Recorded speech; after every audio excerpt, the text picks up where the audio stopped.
तो बच्चों हमने शुरू किया था breathing and exchange of gases और उसमें हमने कर लिया था अप टू ट्रेकियल ट्री कि ट्रेकिया है जो पहले एक स्ट्रेट ट्यूब होती है, फिर वो ब्रांचिंग होती है, लंग्स में चला जाता है एंड देन लंग्स के अंदर जाके branch and re branch and ultimately it forms the bunches of the alveoli. तो वो पूरा एक ऐसे ब्रांच ट्री की तरह हमें लगता है। आज हमने करना है next respiratory organ that is lungs. तो हमने बोला था कि जो लंग्स है वो एक तरह से एक मेम्ब्रेन है, उसके बाहर जो हमने ट्रेकिया का ब्रांचिंग ट्री बनाया। तो लंग्स है जो they are also known as पल्मोन्स।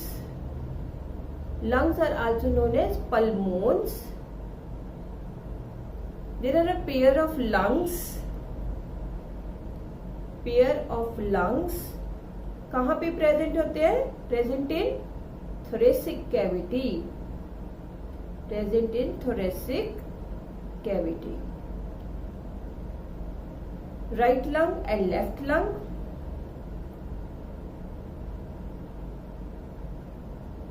Left lung.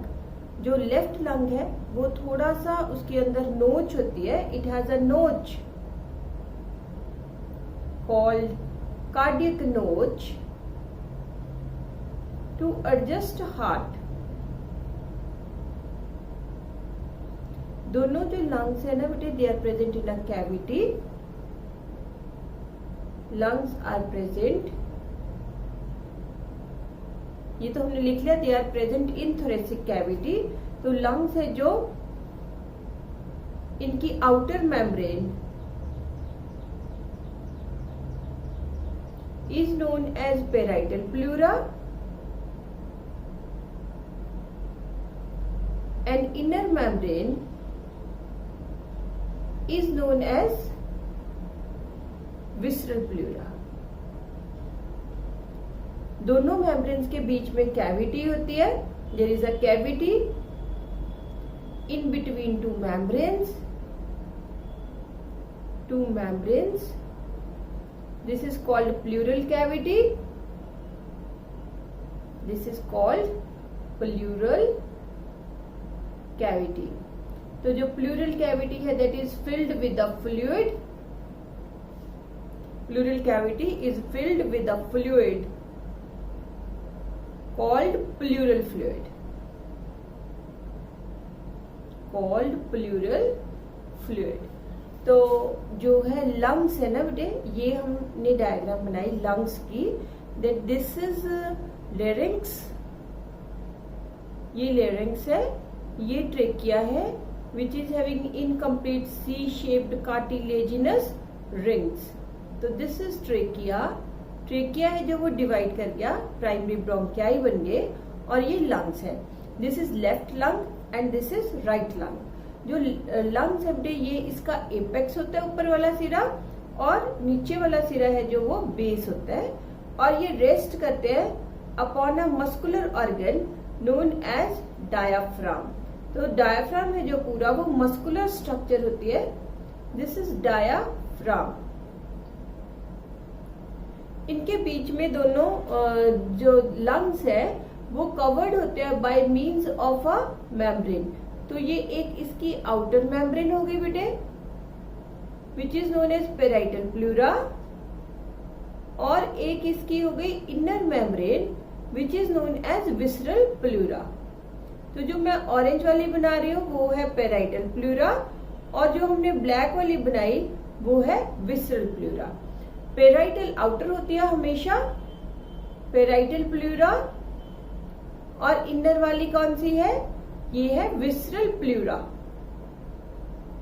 दोनों के बीच में फ्लूइड रहता है and this fluid is known as pleural fluid. This is pleural fluid. ये इसको एक तरह से क्योंकि लंग्स की मूवमेंट हो रही होती है तो ये एक शॉक एब्जॉर्बर का काम करता है. प्लूरल फ्लूइड जो है वो शॉक एब्जॉर्बर का काम करता है. और इसमें बेटे जो बीच में दोनों लंग्स के बीच में जो स्पेस है, this space is known as mediastinum. This space is known as mediastinum. जो इसकी बाहर की सरफेसेस है they are known as costal surfaces,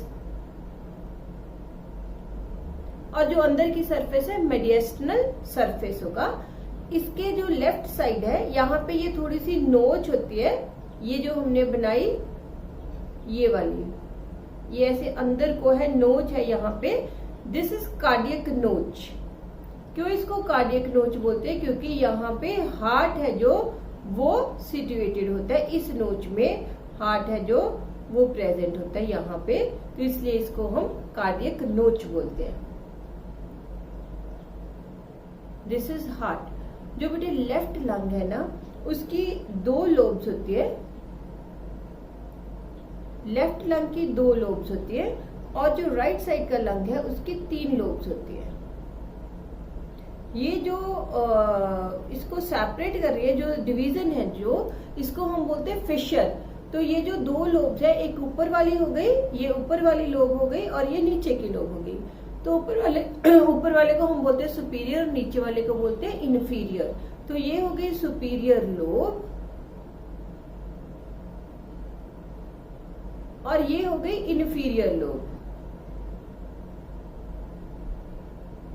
और फिशर जो इसको डिवाइड कर रहा है, that fissure is known as oblique fissure. This is known as oblique fissure. इस साइड राइट साइड 3 लोब्स है, एक है superior lobe, middle lobe and inferior lobe. तो ये हो गई सुपीरियर लोब, ये हो गई मिडल लोब, सॉरी ये हो गई इंफीरियर लोब, और ये हो गई middle lobe. By means of 2 fissures, ये जो बड़े वाला फिशर है इसको हम बोलते हैं हॉरिजॉन्टल फिशर। बड़े वाला जो फिशर है दैट इज हॉरिजॉन्टल फिशर, और ये जो छोटे वाला फिशर है इसको हम बोलते हैं oblique fissure. This is known as oblique fissure. तो ये जो हमने किया अबाउट लंग्स, तो हमने बोला लंग्स है जो they are also known as pulmones, pair of lungs present है, थोरेसिक कैविटी के अंदर प्रेजेंट है। और ये जो लंग्स है they are covered by means of 2 membranes, outer and inner. Outer membrane जो होती है उसको हम बोलते हैं पेराइटल प्लूरा, और इनर को हम बोलते हैं विसरल प्लूरा। दोनों के बीच में गैप होता है, सो दैट कि तुम लोग जैसे फिजिक्स में पढ़ते हो कि फ्रिक्शन है ना, क्योंकि मूवमेंट करनी है तो दोनों मेम्ब्रेन अगर आपस में से रब करेंगी तो फ्रिक्शन प्रोड्यूस होगा, और मेम्ब्रेन है जो वो डैमेज हो जाएंगी। तो इसलिए दोनों के बीच में कि जो लंग्स है उनकी मूवमेंट है जो फ्रिक्शन फ्री हो सके और इजी हो सके, इसलिए दोनों मेम्ब्रेन्स के बीच में क्या प्रेजेंट होगा? प्लूरल फ्लूइड प्रेजेंट होता है। कई बार बेटे प्लूरल फ्लूइड है जो कोई माइक्रो बैक्टीरिया वगैरह या कोई बैक्टीरिया या कोई पैथोजन है, माइक्रो ऑर्गेनिज्म इसके अंदर एंटर कर जाता है और वो इसको इन्फेक्शन कॉज कर देता है, तो डिजीजेस भी हो सकती है। या कहते हैं कि लंग्स में पानी भर गया तो उस टाइम पे भी जो प्लूरल फ्लूइड है वो इंक्रीज हो जाता है ड्यू टू इन्फेक्शन। तो जो लेफ्ट लंग है, इसके दोनों लंग्स के बीच में जो स्पेस है उसको हम बोलते हैं मेडिएस्टम। ये स्पेस पूरी मेडिएस्टनम की है, और इस सरफेस को मेडिएस्टनल सरफेस बोलेंगे लंग्स की। और जो बाहर की सरफेस है उसको हम बोलते हैं कोस्टल सरफेसेस। जो लेफ्ट लंग है वहां पे एक नोच है, कार्डियक नोच, जिसमें हार्ट है जो वो एडजस्ट होता है। और लेफ्ट लंग है जो उसकी 2 लोब्स है, सुपीरियर एंड इंफीरियर, और ये दोनों लोब्स बने due to presence of a fissure, and that fissure is known as oblique fissure.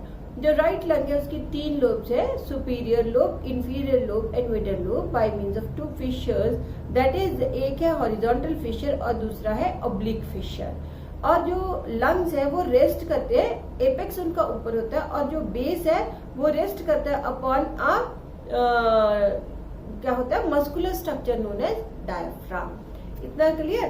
तो ये लंग्स तक हमने कर लिया structure of breathing system, respiratory system. अब लंग्स के बाद हमने क्या करना है कि जो पूरी प्रोसेस है वो होनी कैसे है। तो सबसे पहले क्या है कि जो हमारी थोरेसिक कैविटी है वो एक हम कह सकते हैं दैट इज की टाइट एक चैम्बर की तरह वर्क करती है। तो जो थोरेसिक कैविटी है it works, it is like closed chamber. thoracic cavity is like closed chamber। कैसे क्लोज्ड चैम्बर है ये, इसकी जो है मतलब चारों साइड से जो वो कवर्ड है, किससे कवर्ड है, dorsally, dorsal side, back side जो मैंने कल बताया था आपको, डॉर्सल साइड पे प्रेजेंट है vertebral column, then ventral side है जो इधर प्रेजेंट है स्टर्नम,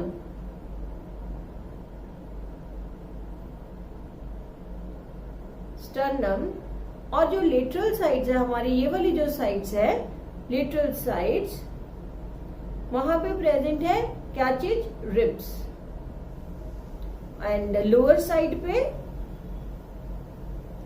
क्या प्रेजेंट है, डायफ्राम।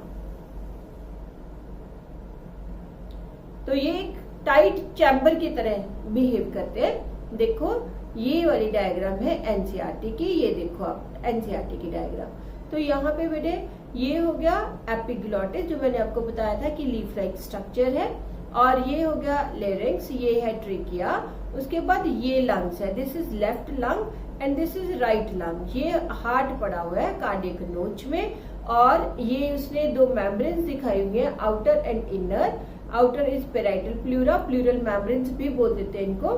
ये डायफ्राम है, ये डायफ्राम है, और ये है रिब्स साइड्स पे, लेटरल साइड्स पे इसके क्या है, रिब्स प्रेजेंट है, और यहाँ से ऊपर स्टर्नम होता है, अभी आगे जाके मैं आपको दिखाऊंगी। तो इन दिस वे जो थोरेसिक कैविटी है it behaves like a tight chamber. तो अब हमने नेक्स्ट करना है that is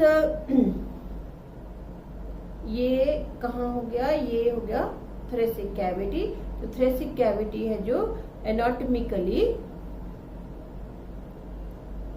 it is an airtight chamber, airtight chamber. अब स्टेप्स क्या होने रेस्पिरेशन के, स्टेप्स इन रेस्पिरेशन। देखो क्या स्टेप्स है रेस्पिरेशन के।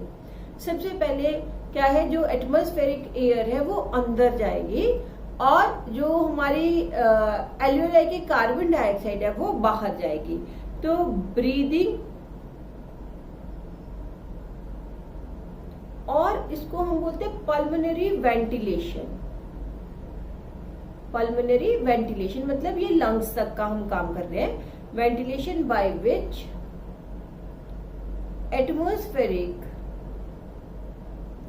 Atmospheric air is drawn in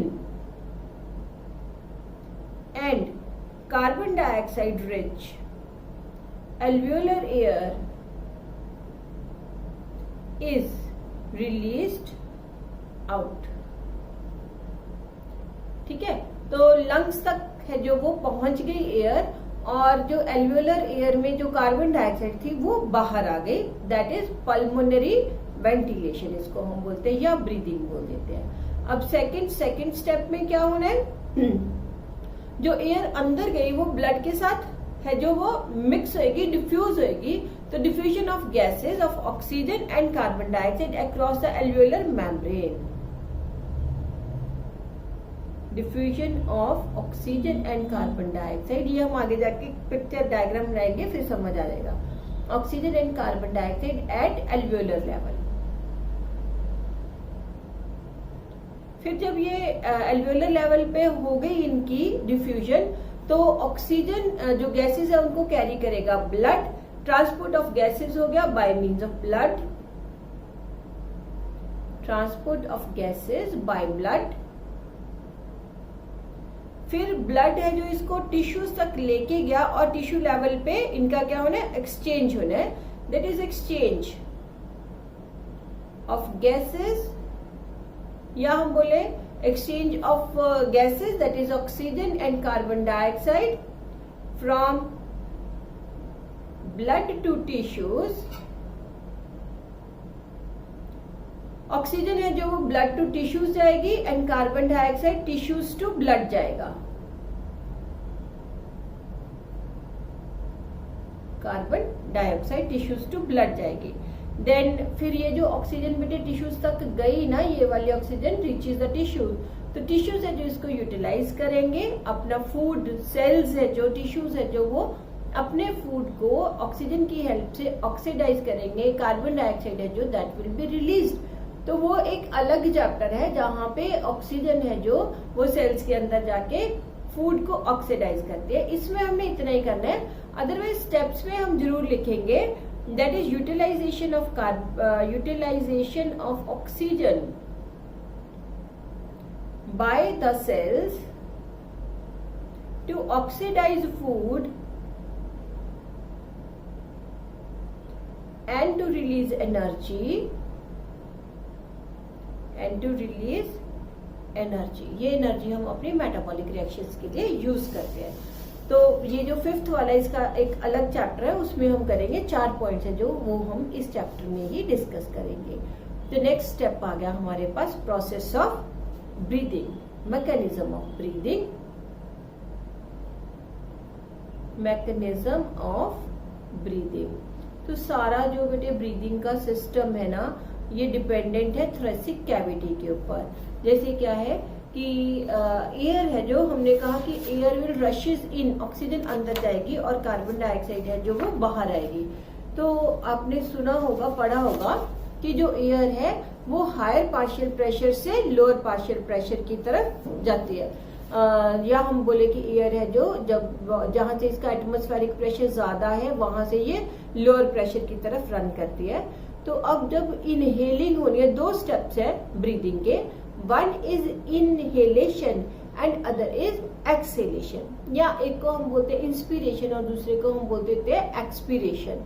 तो होगा क्या कि जब भी एयर को रशेस इन होना है, थोरेसिक कैविटी के अंदर जाना है, लंग्स के अंदर जाना है, नॉट इन थोरेसिक कैविटी, तो जब इसको लंग्स के अंदर जाना है, क्योंकि हमने बोला कि जो प्रेशर जो थोरेसिक कैविटी के अंदर है वो हमें दिखेगा पल्मोन्स के अंदर, लंग्स के अंदर। अगर जो प्रेशर है थोरेसिक कैविटी में इंक्रीज होता है तो लंग्स है जो उनमें भी प्रेशर है जो वो दैट इज जो वॉल्यूम है, हाँ, अगर थोरेसिक कैविटी में जो एयर है उसका प्रेशर इंक्रीज होता है तो लंग्स में भी इंक्रीज होता है, और अगर थोरेसिक कैविटी में एयर का प्रेशर डिक्रीज होता है तो लंग्स में भी डिक्रीज होता है। तो अब जब रशेस इन होना है तो इसका मतलब कि जो थोरेसिक कैविटी है उसके अंदर प्रेशर क्या होना चाहिए, कम।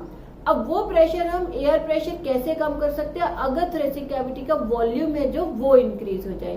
तो थोरेसिक कैविटी का वॉल्यूम इंक्रीज होगा, जब वॉल्यूम इंक्रीज होगा तो जो प्रेशर है वो कम हो जाएगा और एयर है जो वो rushes in from atmosphere to thoracic cavity via trachea. तो 2 स्टेप्स है mechanism of breathing, that is breathing involves 2 stages, one is inspiration and other is expiration. Breathing involves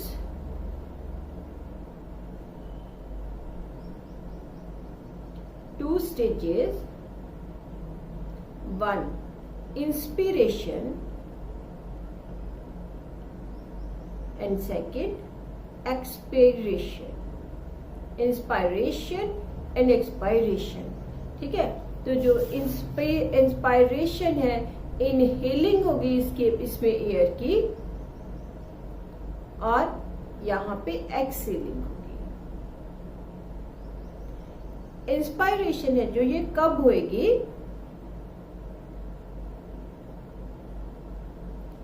if pressure with in lungs is less than the atmospheric pressure.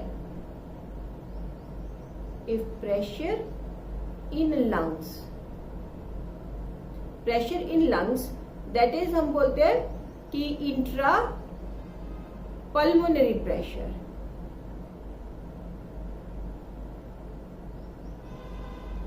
is less than atmospheric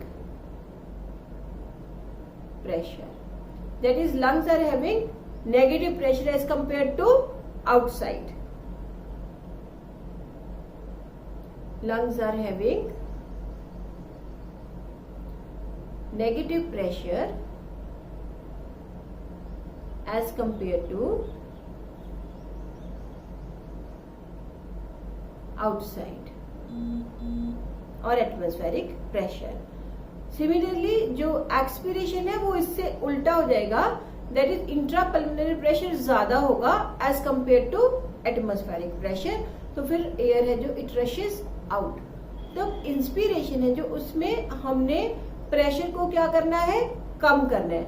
तो pressure intrapulmonary pressure है जो वो less करना है, तो इसका मतलब volume है जो उसको क्या करना पड़ेगा, इंक्रीज करना पड़ेगा। That is volume of thoracic cavity is increased। जब किसी चीज का वॉल्यूम इंक्रीज हो जाएगा, साइज है जो वो बड़ा हो जाएगा, तो नेचुरली उसके अंदर प्रेशर कम हो जाएगा। तो यही हमने लिखा ना, हमने क्या लिखा है कि इंट्रापल्मोनरी प्रेशर है जो वो क्या होना चाहिए, less than the atmospheric pressure. तो उस एटमॉस्फेरिक प्रेशर को लेस करने के लिए थोरेसिक कैविटी का वॉल्यूम क्या कर दिया, इंक्रीज कर दिया। कैसे करेंगे इंक्रीज, देखो जैसे बेटे ये मैं बोलूं आपको कि ये हमारे क्या है, रिब्स है, 1 2 3 4 ये रिब्स है। तो रिब्स है जो वो आपस में जुड़े होते हैं बाय मीन्स ऑफ, एक तो बेटे मसल्स इसकी बाहर की साइड है ऐसे, ठीक है, ये मसल्स हैं बाहर की साइड, इनको हम बोलते हैं external intercostal muscles. Intercostal, costal बोलते हैं इनको रिब्स को, ठीक है, इंटरकॉस्टल मतलब इन बिटवीन रिब्स। तो ये जो मसल्स है जो बाहर की साइड है, इनको हम बोलते हैं external intercostal muscles. Similar muscles इसके अंदर की साइड भी होते हैं लाइक दिस, ठीक है, इसके अंदर की साइड भी होते हैं, उनको हम बोलते हैं इंटरनल इंटरकॉस्टल मसल्स। तो थोरेसिक कैविटी का वॉल्यूम क्या करना है, इंक्रीज करना है। तो देखो क्या होगा, जब वॉल्यूम इंक्रीज करना है ना बेटे, तो ये हो गया कि हमने ये बना दी, ये डायफ्राम है बेटे। इनिशियली ये डायफ्राम ऐसे है, कर्व्ड है ये स्ट्रक्चर, ठीक है, इसके पास मसल्स होते हैं डायफ्राम के पास, which are known as phrenic muscles. ये ऐसे है, सी शेप्ड है डायफ्राम, ठीक है। तो ये डायफ्राम है और इसको हम इसके पास है फ्रेनिक मसल्स। अगर जो मसल्स है बेटे, मसल्स है जो इसको कॉन्ट्रैक्ट कर जाए, इसके साथ जो मसल्स है वो कॉन्ट्रैक्ट कर जाए, तो कॉन्ट्रैक्ट करके उन्होंने सी शेप या डोम शेप्ड जो ये डायफ्राम है उसको नीचे को ले आएंगे और ये डायफ्राम क्या हो जाएगा, फ्लैट हो जाएगा। तो डायफ्राम जब फ्लैट हुआ, देखो अगर मैं ये बनाऊं कि ये है, ये थोरेसिक कैविटी है, अब ये जो डायफ्राम है ये फ्लैट हो गया। जब ये डायफ्राम फ्लैट हुआ तो ऐसे हो गया, इतनी स्पेस बढ़ गई, यहां पे आ गया, यहां पे आ गया ना, तो ये स्पेस है जो वो थोरेसिक कैविटी में चली गई। सेकंड चीज देखो क्या हुआ, और कि जो मैं बता रही हूं आपको, एक तो डायफ्राम का मसल्स है जो वो कॉन्ट्रैक्ट हुए, डायफ्राम के मसल्स कॉन्ट्रैक्ट हुए, तो वो अब डोम शेप से क्या हो गया, फ्लैट हो गया। फ्लैट हुआ तो ऊपर थोरेसिक कैविटी का वॉल्यूम इंक्रीज हो गया। दूसरा क्या हुआ, देखो कि ये जो रिब्स है, रिब्स के बीच के जो मसल्स है, जो हमने बोला एक्सटर्नल इंटरकॉस्टल मसल्स है, ये इन्होंने क्या किया, रिब्स को पकड़ के ये भी कॉन्ट्रैक्ट कर गए। जब कॉन्ट्रैक्ट किए तो इन्होंने रिब्स को बाहर को आउटवर्डली पुल कर दिया, और रिब्स है जो सेंटर में हमारे बेटे यहाँ स्टर्नम होता है और साइड्स में रिब्स होते हैं, तो जब ये रिब्स है जो वो बाहर को आए तो स्टर्नम भी लिफ्ट अप हो गया, and volume of thoracic cavity increases anteroposteriorly, ठीक है। तो how the volume of thoracic cavity increases, first number पे क्या हुआ, the muscles of the diaphragm, muscles of diaphragm contract, diaphragm becomes flat from dome shaped, increasing the volume of thoracic cavity,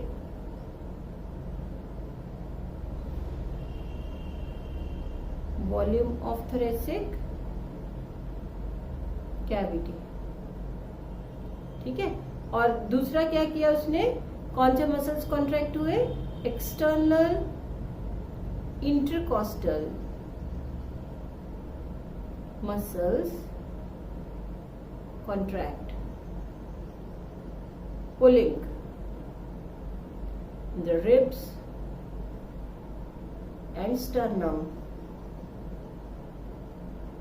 outward. Ribs and sternum को outward pull कर लिया and thus increasing the volume of thoracic cavity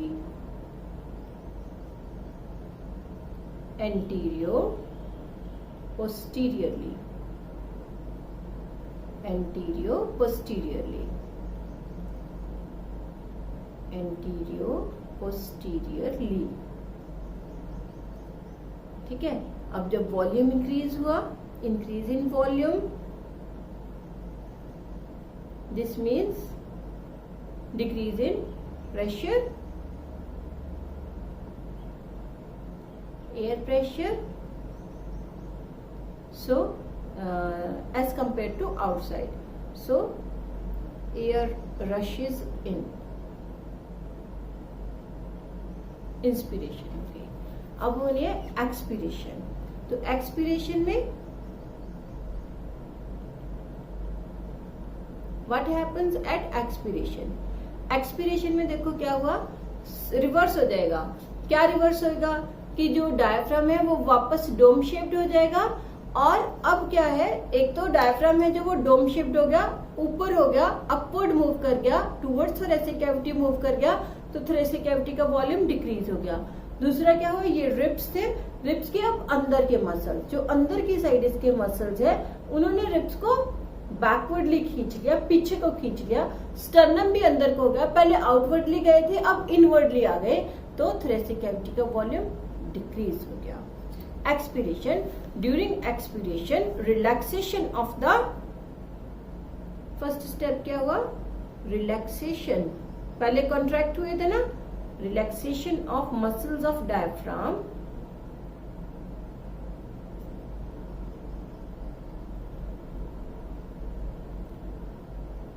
diaphragm again becomes dome shaped and pushed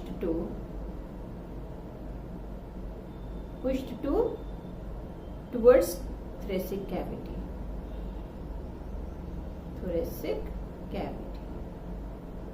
दूसरा, there is a contraction of internal intercostal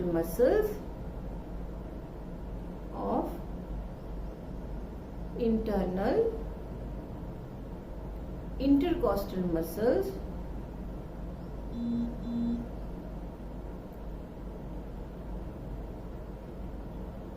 resulting in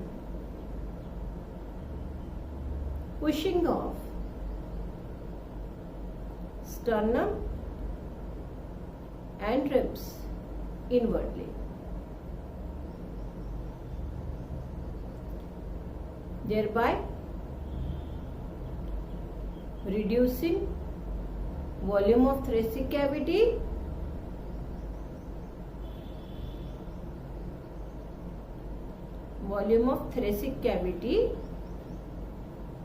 and thereby increasing, pressure increase हो जाएगा ना, increasing intrapulmonary pressure. As a result air rushes out, this leads to expulsion of air and expiration। तो देखो बेटे, ये है हमारे lungs की वर्किंग, थोरेसिक कैविटी का, दिस इज डायफ्राम, ये डायफ्राम है, इसकी मूवमेंट हो रही है, एंड इसके अलावा यू कैन सी हेयर, ये देखो, ये है रिब्स, दीज आर रिब्स, और रिब्स के बीच में यहाँ पे ये है external intercostal muscles, these are external intercostal muscles.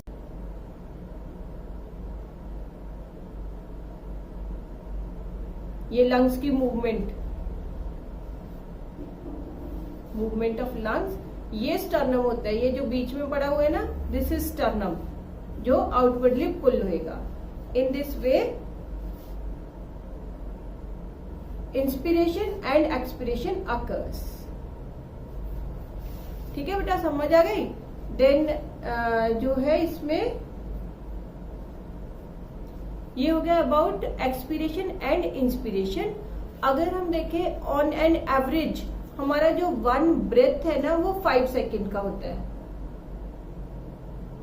One breath that is of 5 seconds. 2 seconds की होती है इंस्पिरेशन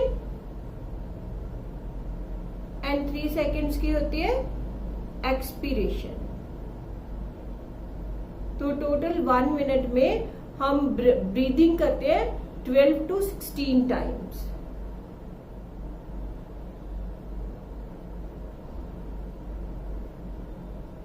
पर मिनट, ये हमारा ब्रीदिंग रेट है। तो जितना वॉल्यूम ऑफ एयर है पर ब्रेथ हम लेके जाते हैं या टेकन आउट, उसको मेजर करने के लिए जो मशीन होती है उसको हम बोलते हैं स्पायरोमीटर। और वो स्पायरोमीटर से हम लंग्स की एक्टिविटीज की, लंग्स है जो वो प्रॉपरली काम कर रहे हैं कि नहीं, तो उससे हम वो क्लिनिकल जो उनकी ऑब्जर्वेशन होती है वो देख सकते हैं। तो on an average a healthy human being it respires 12 to 16 times per minute, and the volume of air involved in breathing movements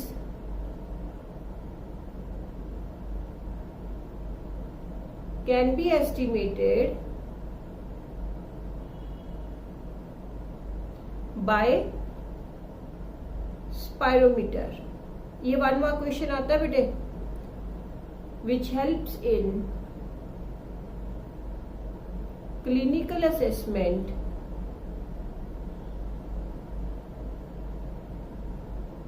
of pulmonary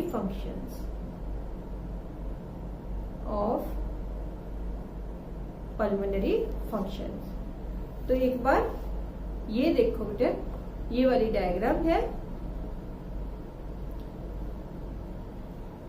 ठीक है। इसमें देखो ये चीजें, ये लेरिंक्स, ये ट्रेकिया हो गया, हमने पहले ही देख चुके हैं।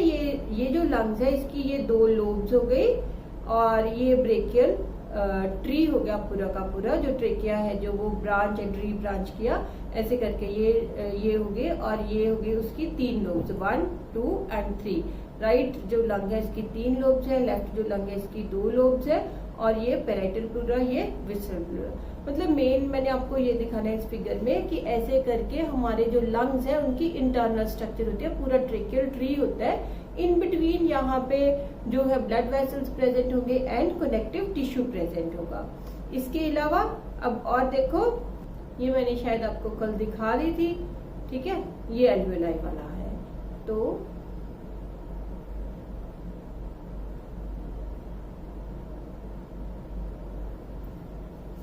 वापस आ गए हम, दैट इज स्पायरोमीटर के ऊपर।